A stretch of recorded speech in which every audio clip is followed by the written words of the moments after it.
How to avoid idle talk and gossip during our free time.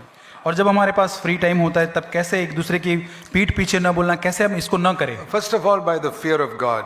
पहली चीज प्रभु का भय मानना। Because Jesus said in Matthew chapter 12 और मत्ती 12 के अंत में यीशु ने कहा and verse 36 और 36 वचन में that every careless word you speak you have to give an account in the day of judgment. और हर एक जो आप बेदरकार शब्द बोलते हैं न्याय के दिन उसका लेखा देना I पड़ेगा। am absolutely convinced that 99% of believers never read that verse and don't believe it. और मुझे पूरी तरह से यकीन है 99% लोग इसको ठीक से पढ़ते नहीं ना विश्वास करते I हैं। myself never took it seriously for many years after being born again. और नया जन्म होने के कितने साल तक मैंने इसको गंभीरता से नहीं लिया, But now I take it. और मैं इसे अब seriously. लेता हूँ गंभीरता से। Every careless word that you speak, there's an account, record being kept. You have to give an account in the day of her judgment. एक बेदरकार वर्ड शब्द जब आप बोलते हैं उसका एक न्याय, उस न्याय के दिन आपका होगा, लेखा लिया जाएगा। So I want to be very careful.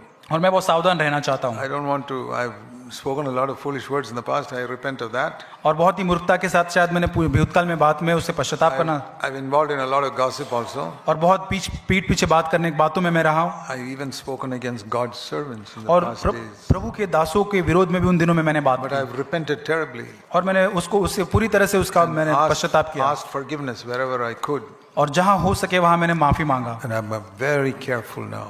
और अब मैं बहुत सावधान रहता हूँ। And something good has happened as a result of that. उसका परिणाम एक अच्छी बात जो हुई है, That when I'm careful with my words and my normal speech, जब मैं साधारण तौर से बोलता हूँ तब मैं जब सावधान रहता हूँ अपने शब्दों के लिए, God is with my mouth when I stand up to preach the word of God. और जब मैं उसके बाद वचन बोलने का मैं उठ खड़ा होता हूँ तब प्रभु मेरे मुंह को इस्तेमाल करता है।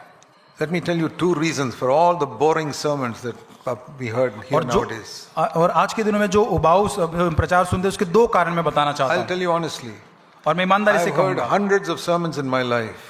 बहुत सारे मैंने 100 से अधिक ज्यादा मैंने बहुत सारे वचन सुने हैं, More than 90% of them were absolutely boring, useless sermons. और 90% से ज्यादा ये प्रचार जो होते बहुत ही उबाऊ होते हैं, व्यर्थ होते I हैं। didn't know why it was मैं नहीं जानता क्यों ऐसा है, till God showed me.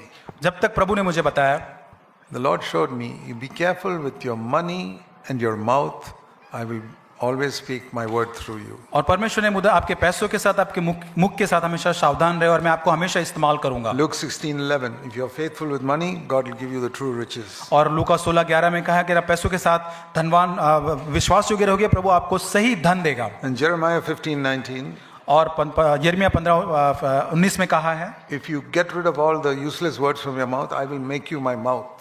और अगर सारे व्यर्थ बातों को शब्दों को बाहर निकालोगे मुख से, तो मैं आपके मुख को इस्तेमाल What the करूंगा। Lord showed me was be careful with your money and your mouth, and I will always be with your mouth. और मतलब परमेश्वर ने मुझे बताया कि जब मैं पैसों और मेरे मुख के साथ विश्वास योग्य रहूंगा तब हमेशा वो मेरे मुख को इस्तेमाल करेगा। So that's the important thing. और ये बात महत्व की बात है।